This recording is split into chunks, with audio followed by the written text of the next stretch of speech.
My daughter's boyfriend left her in the ER with their sick baby because he couldn't handle being a dad. I kicked him out myself. 3 years later, he came back married and expecting, asking if my daughter could forgive and forget. I was 19 when I gave birth to my daughter. Her name was Mia. She had this tiny tuft of dark hair and these huge brown eyes that never seemed to blink. I remember the nurse saying she looked like she was already trying to understand the world. At the time, I was living out of a friend's spare bedroom and working 2 jobs just to keep from going back to my stepdad's place. He was the kind of man who liked to keep things quiet, and if you stepped out of line, he made sure you regretted it. I never talked much about him, but that silence came from fear, not forgiveness, and it played a part in everything that came after. Component placement, and if you made noise, he made sure you remembered not to do it again. Mia's dad wasn't in the picture. He had ghosted me the second I told him I was pregnant, said he had to go visit his brother in Texas and just never came back. Honestly, I didn't expect him to. The only thing he ever brought to my life was chaos, the kind that shows up drunk at your apartment at 2 a.m. and punches holes in the drywall while crying about his ex. After Mia was born, things got harder. The friend I was staying with told me I had to figure something else out after a couple months because she couldn't afford to have a baby around. I applied for assistance, but it was slow. I kept going back and forth in my head trying to figure out how to make it all work. One night, I caught myself staring at Mia while she slept on a pile of folded towels because I didn't have a crib. She was so peaceful.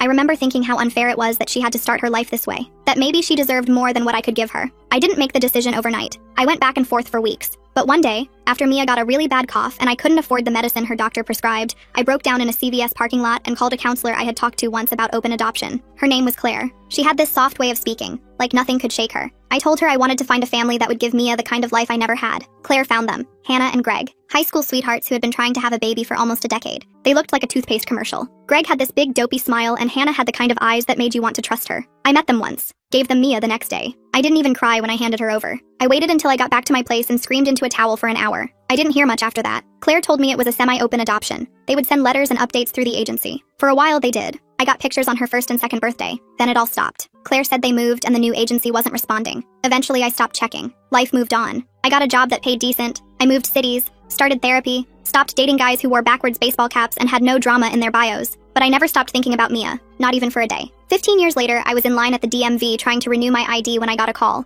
My boyfriend at the time, Marcus, had just walked out on me the night before, took half our stuff, didn't even leave a note. So when I saw a random number pop up, I almost didn't answer, but I did. And I'll never forget the voice on the other end. She said, "Hi, is this? Were you ever named Emily Carter?" My stomach dropped. I hadn't used that name in years. I changed it legally after the adoption. I asked who was calling and the girl said, "I think you're my birth mom. I'm Mia." I swear my knees almost gave out. The lady behind me asked if I needed to sit down. I didn't even answer. I just walked out of the DMV without saying anything. I sat in my car with the phone still pressed to my ear. Mia told me she had found my name on a document in her parents' safe after they passed away in a car accident a year ago. She'd been looking for me ever since. She said she didn't want anything, just to talk, just to know. We met the next day at a diner halfway between our cities. She was taller than me. Same eyes, same laugh. When she hugged me, I almost lost it. We sat there for hours, just talking. She told me about her life, her adoptive parents, her school. She wanted to be a vet. I told her I used to volunteer at a shelter and she lit up like it meant everything. I told her why I gave her up. She didn't say much, just nodded and held my hand. But that night, after we said goodbye, she texted me. One line. She said, "I need to tell you something important, but not over text." It's been 2 days since then.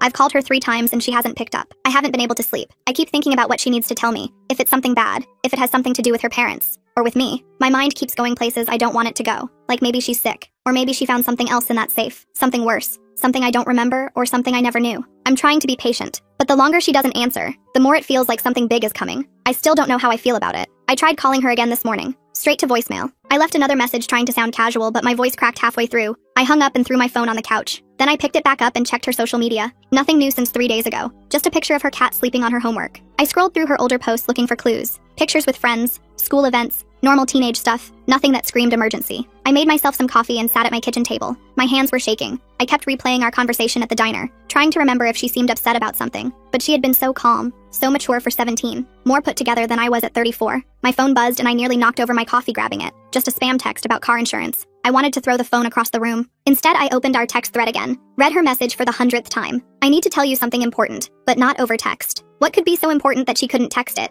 And why was she avoiding me now? I called in sick to work. My boss wasn't happy, but I didn't care. I couldn't focus on spreadsheets when my daughter was out there dealing with something alone. My daughter. It still felt weird to think that. For 15 years, she had been this abstract concept, this baby I gave away. Now she was real, and she needed something from me, and I couldn't help because she wouldn't answer her phone. I drove to the grocery store just to get out of the apartment, wandered the aisles without really seeing anything, ended up buying a bunch of junk food I didn't need. The cashier asked if I was having a party. I just nodded and swiped my card. Back home, I tried calling again. This time it rang once before going to voicemail. She was declining my calls. That hurt more than the silence. I texted her asking if she was okay. Just needed to know she was safe. The message showed as delivered but not read. I spent the rest of the day pacing my apartment, cleaned everything twice, organized my closet, anything to keep my hands busy while my mind raced. By evening, I was exhausted but too wired to sleep. I ordered takeout I didn't want, and watched TV shows I wasn't paying attention to. My phone stayed silent on the coffee table. I kept checking it anyway. Around midnight, I gave up pretending to sleep and Googled her adoptive parents' names. Found their obituaries from last year. Car accident on a rainy night. No other vehicles involved. They seemed like good people from what the obituaries said. Active in their community. Loved by many. Survived by their daughter Mia. I wondered who was taking care of her now. She had mentioned living with an aunt but hadn't given details. I found myself searching for more information about them. Their social media pages were still up. Frozen in time, happy family photos, Mia at various ages, birthday parties, vacations, first day of school pictures. They gave her everything I couldn't. The life I wanted her to have. Seeing those photos made my chest tight. She looked happy. Really happy. Not the fake smile kids do for cameras. The real kind that reaches your eyes. Her parents looked at her like she was their whole world, which she probably was after trying for a baby for so long. I closed my laptop and tried calling one more time. Straight to voicemail again. I left another message. Told her I was worried. That whatever it was, we could figure it out together. That I wasn't going anywhere. Then I lay on my couch staring at the ceiling until the sun came up. The next morning my phone finally rang. I grabbed it so fast I almost dropped it. Mia's name on the screen made my heart race. I answered before the second ring. She was crying. Not the loud kind. The quiet kind where you're trying to hold it in but can't. She kept saying she was sorry for not calling back. I told her it was okay. That I was just worried. She asked if we could meet again. Same diner. I said yes before she finished asking. I drove there going 20 over the speed limit the whole way. Got there 40 minutes early and ordered coffee I didn't touch. Just sat there watching the door. Every time it opened, I sat up straighter. When she finally walked in, she looked smaller somehow. Tired. Her eyes were puffy. She slid into the booth across from me and just stared at her hands. I waited. Didn't push. After what felt like forever, she looked up and said she was pregnant. 3 months. The words hit me like a truck. I must have made a face because she started crying again. I reached across the table and grabbed her hands. Told her it was going to be okay, even though I had no idea if that was true. She told me the whole story. The boy was someone from school, Austin. They'd been together 6 months. He was 18, already accepted to college out of state. When she told him about the baby, he said he'd support whatever she decided, but his voice said different. His parents didn't know. Her aunt didn't know. Nobody knew except him, and now me. I asked what she wanted to do. She shook her head and said that's why she called me. She wanted to know what it felt like, giving up a baby. If I regretted it. If I would do it differently. She wanted to know what kind of person I was. If I was someone she could trust to help her figure this out. We sat there for 3 hours. I told her everything. The fear, the doubt, the relief, the guilt. How I still wondered every day if I made the right choice. How seeing her made me think maybe I did, but also made me wish I'd been stronger, braver. She listened without interrupting. Just nodded sometimes or squeezed my hands when I had to stop to breathe. When I finished, she asked if I would have kept her if things were different. I said yes, without hesitation. She asked what different meant. I told her money mostly. Support. Someone who cared. She said she had money from her parents' life insurance. Had their house. Had her aunt. I said then it wasn't the same. She had choices I didn't. She asked if I would help her. Whatever she decided. I said yes. She hugged me across the table and we both cried in that diner while people pretended not to stare. We started meeting every few days. Sometimes at the diner. Sometimes at a park near her house. She would ask questions about being pregnant. About what to expect. I answered what I could remember. Bought her prenatal vitamins. Went with her to her first doctor appointment because she was too scared to go alone. The doctor confirmed everything was normal. Healthy. Asked if the father was involved. Mia said no. The doctor gave us pamphlets about options. Mia shoved them in her purse without looking. In the car after, she said Austin had started ignoring her at school. Wouldn't even look at her in the hallway. His friends were acting weird too. She thought he might have told them. I wanted to find this kid and shake him. Tell him to grow up. But I remembered being 18. Remembered how Mia's birth father ran. How history likes to repeat itself. Instead, I told her she didn't need him. That she was stronger than she knew. She laughed and said I sounded like a motivational poster. Her Aunt Catherine finally noticed something was off. Started asking questions about why Mia was tired all the time, why she wasn't eating breakfast. Mia kept making excuses, but I could tell she was running out of them. I offered to be there when she told her. She said not yet. She wasn't ready. 2 weeks later, Austin's mother showed up at Mia's house. Mia called me crying. Said the woman had been yelling, calling her names, saying she was trying to trap Austin, ruin his future. Catherine had kicked her out, but now she knew. Mia was hiding in her room, too scared to come out. I drove over without thinking twice. Catherine answered the door. She looked exhausted, older than her 45 years. She let me in without asking who I was, like she already knew. We sat at the kitchen table while Mia stayed upstairs. Catherine said she didn't know what to do. She'd raised Mia for a year but never expected this. Never prepared for it. She kept saying Hannah would have known how to handle it. How Hannah was the one who was good at this stuff. I told her nobody really knows how to handle it. That we just do our best. She asked if I was going to try to take Mia away. The question surprised me. I said no. That I just wanted to help. She stared at me for a long time then nodded. Said Mia could use all the help she could get. We went upstairs together. Mia was curled up on her bed holding a stuffed elephant. She looked so young. Catherine sat on one side, I sat on the other. Nobody talked for a while. Then Catherine said whatever Mia decided, she would support. But they needed a plan. Couldn't just pretend it wasn't happening. Mia said she didn't know what she wanted. That some days she thought about keeping it. Being a mom. Doing better than what happened to her. Other days she thought about adoption. Giving some couple the gift her parents got. And sometimes she thought about not having it at all. Each option felt wrong for different reasons. Catherine said they should talk to someone professional.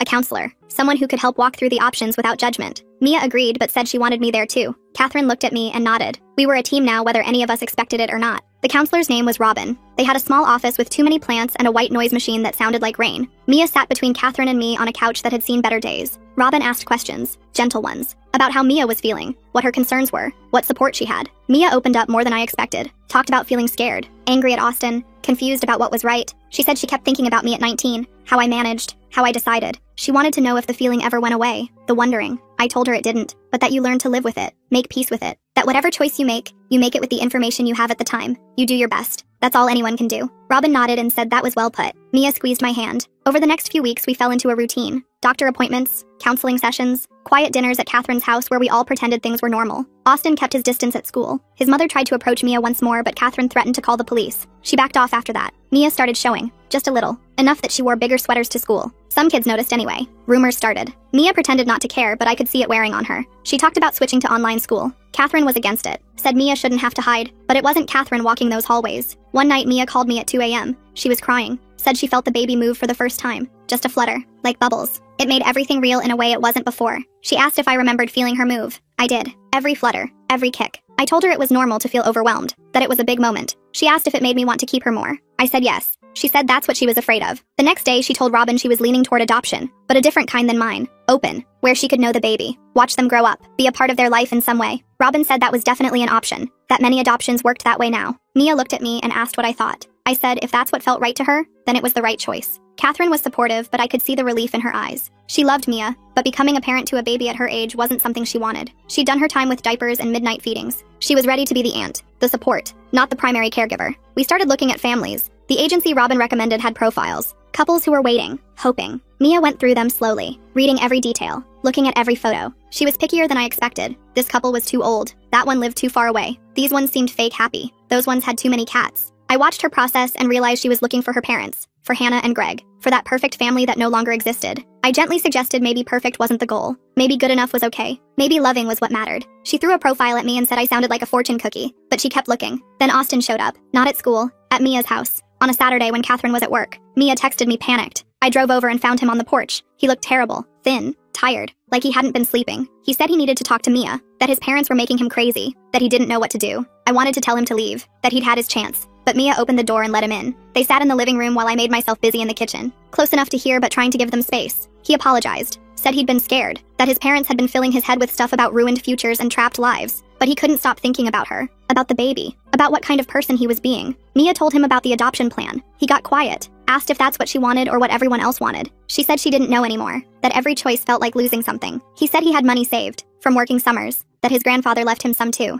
that maybe they could figure it out, together. I wanted to interrupt, to remind them both how young they were, how hard it would be. But I remembered being 19, thinking love could solve everything, thinking money was the only obstacle. So I stayed quiet and let them talk, let them dream a little. Reality would come soon enough. Austin left after an hour, said he needed to think, to talk to his parents, to figure out if he could do this, really do it, not just say the words. Mia looked shell-shocked after he left. I sat with her and didn't say anything, just rubbed her back while she processed. That night she asked me what I would do if Mia's birth father had come back, said he wanted to try. I thought about it for a long time, then told her honestly I didn't know, that it would have changed everything, maybe for better, maybe for worse. But that dwelling on what ifs was a good way to make yourself crazy. She said she felt pulled in different directions. Everyone wanted something different from her. Austin wanted to play family. Catherine wanted her to finish school without a baby. The counselor wanted her to make her own choice. And she thought maybe I wanted her to keep it, to do what I couldn't. I told her that wasn't true, that I wanted her to be okay, whatever that looked like, that my story wasn't hers, my choices weren't hers. She had to write her own ending. She rolled her eyes and said I really did sound like a motivational poster, but she smiled when she said it. Austin came back 2 days later,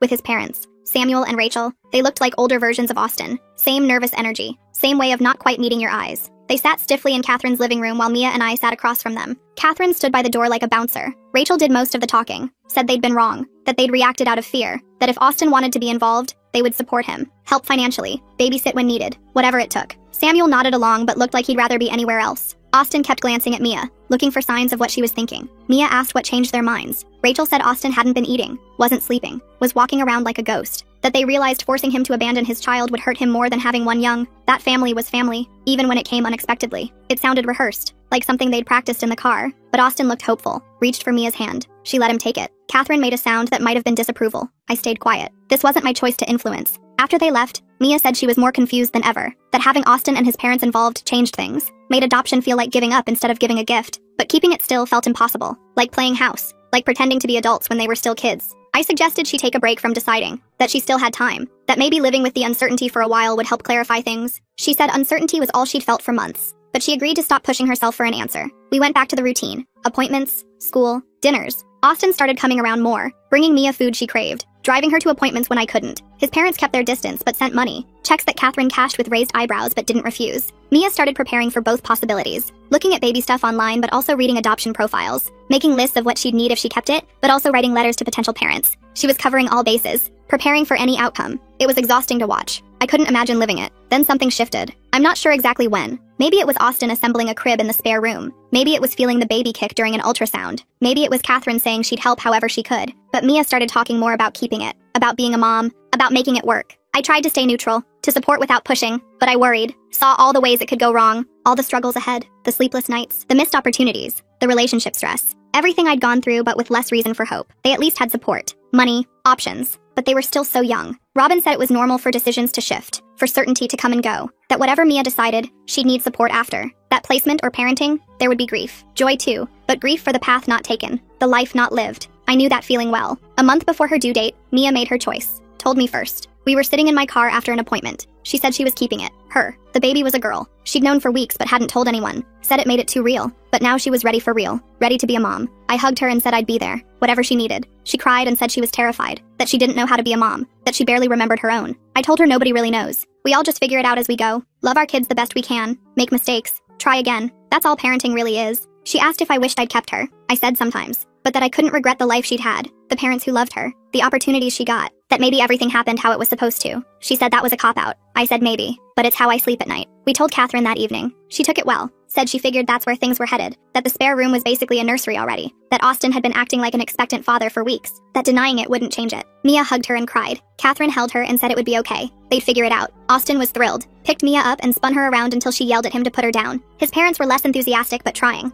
Rachel started buying baby clothes. Samuel offered to pay for daycare. They were coming around to being grandparents, even if it wasn't how they'd pictured it. The last month flew by. Baby shower. Finishing the nursery. Choosing a name. Mia wanted something strong. Something that stood for survival. They settled on Phoenix. I thought it was a bit much but kept that to myself. Austin loved it. Said it was perfect. Like their daughter would be. I helped where I could. Bought diapers. Assembled furniture. Listened to fears. Shared what I remembered about labor. About those first weeks. Tried to prepare them without scaring them. It was a fine line. They were confident and terrified in equal measure, which seemed about right for new parents. The contractions started on a Tuesday. Mia called me at 5 a.m. Said it was time. I met them at the hospital. Austin driving. Catherine in the back with Mia. Me following behind. We were a strange little convoy. A makeshift family brought together by circumstance. Labor was long. 15 hours of Mia squeezing hands and cursing Austin's existence. He took it well. Kept telling her she was doing great. That he loved her. That he was sorry for everything. She told him to shut up but held his hand tighter. Catherine and I took turns getting coffee and pretending we weren't worried. When Phoenix finally arrived, she was tiny but loud. Red-faced and angry at the world. The nurse said she was perfect. 7 pounds of attitude. Mia held her and cried.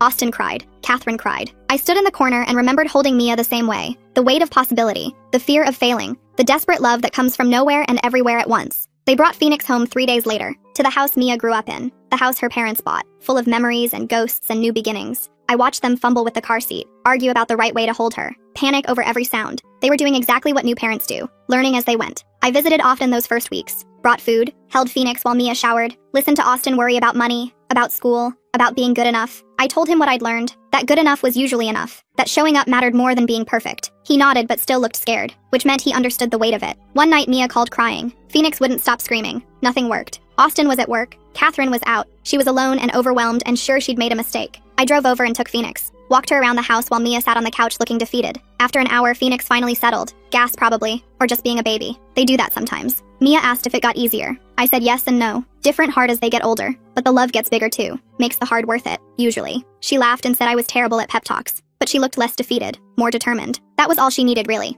To remember she could do this, even when it felt impossible. As months passed, they found their rhythm. Austin's parents helped more, babysitting so Mia could finish school online, so Austin could work. They weren't perfect grandparents, but they were trying, making up for their rough start. Phoenix had them wrapped around her tiny fingers. Funny how babies do that. Make you forget your principles, your plans, everything except keeping them happy. Mia grew into motherhood slowly but surely, made mistakes, lost her temper, felt guilty, tried again. All the things mothers do. I watched her become someone new, not the scared teenager who'd called me, not the daughter I'd given up, someone in between, someone finding her own way. One day she asked if I regretted finding her, if it would have been easier not knowing, not being involved. I thought about it, about the complications, the emotions, the weight of watching her struggle. But then I thought about Phoenix. about being there for moments I'd missed with Mia, about second chances. I told her no regrets, not about this. She said she was glad I was there, that having someone who understood helped, even when I said the wrong thing, even when she wanted to do the opposite of what I suggested. Just knowing someone had been where she was, had survived it, that mattered. I hugged her and tried not to cry, failed. We sat there crying and laughing at ourselves.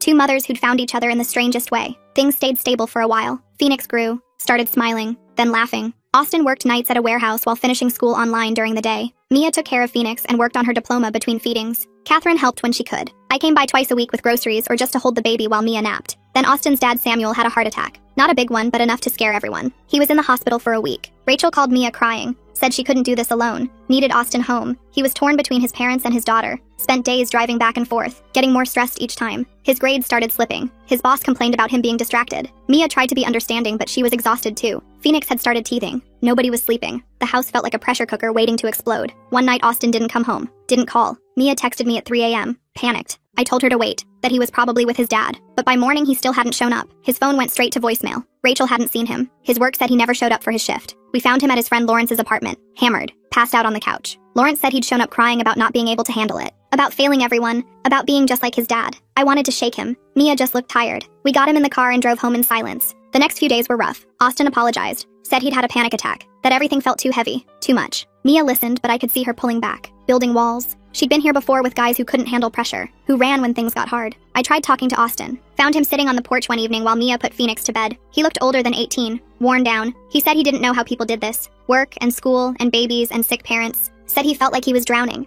I told him everyone felt that way sometimes, that the drowning feeling was part of it. But you keep swimming anyway, because what else is there? He asked if it was worth it, all the struggle. I said that wasn't for me to answer, only he could decide that. But Phoenix deserved to have him try. Things improved for a bit. Samuel got out of the hospital. Austin cut back his hours at work, focused on finishing school. But money got tighter. Diapers and formula add up fast. Catherine helped, but she had her own bills. The checks from Austin's parents stopped coming. They had medical bills now. Mia started talking about getting a job, but daycare would cost more than she'd make. It was a trap a lot of young parents fell into. Can't afford to work, can't afford not to. She applied for assistance, but the wait list was long. The system moved slow. Bills piled up faster. Then Catherine's company announced layoffs. She survived the first round, but they said more were coming. The stress in the house ratcheted up another notch. Everyone walking on eggshells, afraid to complain, afraid to make things worse. Phoenix picked up on it, cried more, slept less, which made everything harder. I offered to help with money, but Mia was proud, said they'd figure it out, that taking money from me felt wrong, like I was trying to buy my way back into her life. I said that wasn't it, but she wouldn't budge. Catherine took the money though, on the sly, for groceries, she said. I didn't argue. Austin graduated but couldn't find better work. Everyone wanted experience he didn't have, or availability he couldn't offer. He got more frustrated with each rejection. Started snapping at Mia, at Phoenix when she cried. The boy who'd spun Mia around was disappearing, replaced by someone harder, angrier. The breaking point came when Phoenix got sick. Just a cold, but her fever spiked. Mia wanted to take her to the ER. Austin said they couldn't afford it. They fought while Phoenix screamed. Catherine tried to mediate, everyone yelling. I showed up in the middle of it, took Phoenix to the ER myself, paid the bill, didn't ask permission. She was fine. Infant Tylenol and rest. But the fight had broken something. When we got home, Austin was gone. His stuff's still there, but he wasn't. Mia didn't cry, just held Phoenix and stared at nothing. Catherine made tea nobody drank. I sat with them until Austin came back around midnight, smelling like beer and cigarettes. He slept on the couch that night, and the next, and the next. Mia stopped trying to talk to him. They lived like roommates, passing Phoenix back and forth, speaking only when necessary. Catherine and I watched it fall apart, unable to fix it. Some things can't be fixed by other people, only survived. Rachel called one day, said Austin had been staying with them some nights, that they were worried, that maybe he wasn't ready for this. Maybe nobody was. She asked if Mia would consider adoption, even now, said they knew people, good people, who would love Phoenix, give her everything. I wanted to hang up on her, but I told Mia about the call. She needed to know what they were thinking. She laughed, not a happy laugh, said of course they wanted that, the easy way out. Pretend none of this happened. Start fresh. She said Phoenix wasn't a mistake to be erased. She was a person, her person, but the seed was planted. Late at night when Phoenix wouldn't sleep, when the bills came due, when Austin didn't come home, again, Mia would look at me and I could see the question. What if? What if she'd chosen differently? What if she still could? I never answered. Couldn't. It wasn't my choice to make. Austin moved out officially after 6 months. Said he needed space. Time to figure things out. He'd still help with Phoenix. Still be her dad. Just not there. Not every day. Mia nodded and helped him pack. No tears. No begging. Just resignation. Like she'd been waiting for it. He kept his promise for a while. Came by twice a week. Took Phoenix for afternoons. Brought diapers when he could. But then his visits got shorter. Less frequent. He'd cancel last minute. Say work called. Or his dad needed him. Or his car broke down. Always something. Mia stopped expecting him. Stopped planning around his promises. Started building a life without him. Got her diploma. Applied for community college. Found a work-from-home job doing data entry. Nothing fancy, but it paid. Catherine watched Phoenix during her shifts. I helped when I could.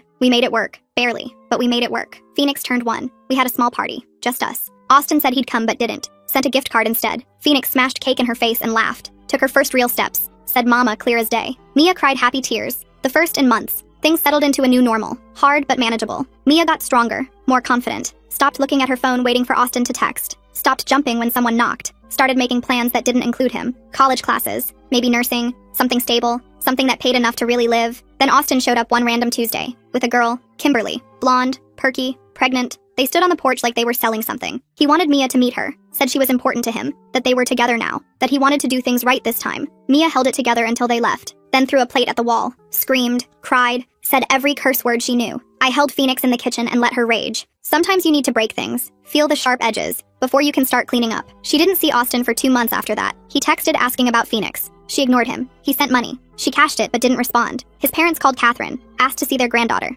Mia said no, not until Austin apologized. Really apologized. Not just words, but Phoenix started asking for data. Not really, just babbling, but it sounded close enough. Mia would freeze every time, look guilty, like she was stealing something from her daughter. I told her Phoenix would be fine either way. Kids adapt. But Mia had grown up without her birth parents. She knew the questions that created. So she texted Austin, said he could see Phoenix, but there would be rules. Consistent visits. No flaking. No bringing girlfriends. No promises he wouldn't keep. He agreed to everything. Showed up that Sunday, alone, nervous. Phoenix didn't recognize him at first, then smiled, reached out. He cried holding her. They found a rhythm. Awkward but functional. Austin took Phoenix every other weekend. Brought her back fed and happy. Didn't talk much to Mia. Just logistics. Pickup times. Doctor appointments. School events when Phoenix got older. Business between people who made a child but not a life. Mia started dating eventually. A guy named George from her biology class. Older. Divorced. Understood complicated. He was good with Phoenix. Patient. Didn't try to be her dad. Just a friend. Then more. Mia was careful. Slow. But happy. I could see it in how she smiled again. Austin got married. To Kimberly. Had another daughter. Quinn. Posted happy family photos on social media. Mia never commented, but I knew she looked. Compared. Wondered. I told her his life wasn't her failure. People take different paths. Find happiness in different ways. Or don't. But it's not reflection on anyone else. Phoenix grew. Smart like her mom. Stubborn like both parents. She knew Austin was her dad. Saw him regularly. But Mia was her anchor. Her safe place. The one who was always there. Who never left. Who chose her every day. Even when it was hard. Especially then. Catherine retired early. The layoffs finally caught her. But she seemed relieved. Said she was tired of pretending to care about spreadsheets. Started a garden. Volunteered at the library. Watched Phoenix after school. Became the grandmother she'd never planned to be. But wouldn't trade. I stayed close. Part of their odd family. Not quite grandmother. Not quite friend. Something in between. Phoenix called me Mimi. Asked why I gave her mom away. I told her the truth. Age appropriate. But honest. She said she was glad I did. Because then she got to exist. Kids see things simply sometimes. Mia finished nursing school. Got a job at the hospital. Good pay. Benefits. Stability. Bought a little house 2 blocks from Catherine. Nothing fancy. But theirs. Phoenix got her own room. Painted purple. With stars on the ceiling. Space to dream. Austin stayed involved. More as Phoenix got older. Could do fun things.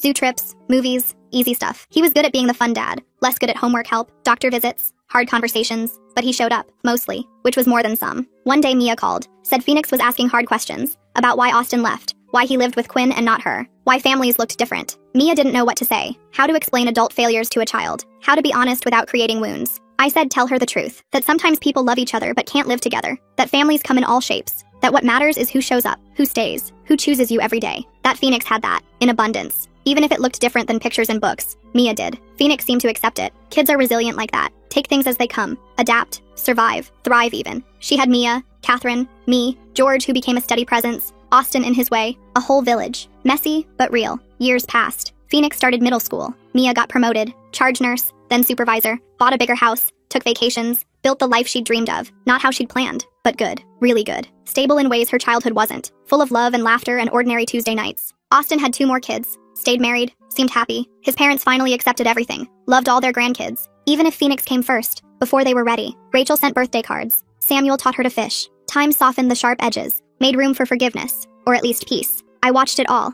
This life that spiraled from that phone call. That DNA test. That desperate search for connection. Mia found me, but I found them too. This family I never expected. This second chance at something I'd missed. Different, but precious. Worth every complicated moment. Phoenix is 15 now. Same age Mia was when she found me. Scary how time moves. She's talking about becoming a vet, like Mia once wanted. Full circle. She knows her story. All of it. The adoption, the reunion, the pregnancy, the struggle, the survival. She says it makes her stronger, knowing where she came from, what her mom overcame. Mia worries sometimes that Phoenix will repeat patterns. Get pregnant young, struggle like she did. But Phoenix is different, has what Mia didn't. Stability, support, options, knowledge. The gift of watching her mother build something from nothing, of knowing it's possible, even when it's hard. Last week Phoenix asked about meeting my biological parents, her great-grandparents. I said they were gone, had been for years. She asked if I regretted not reconciling. I said some bridges aren't meant to be rebuilt. Some people aren't meant to be family, but you find your people anyway. Build your own bridges. Make your own family, however it looks. She hugged me, said she was glad I was her Mimi, that our weird family was perfect. Messy, but perfect. I hugged her back and thought about 19-year-old me, scared,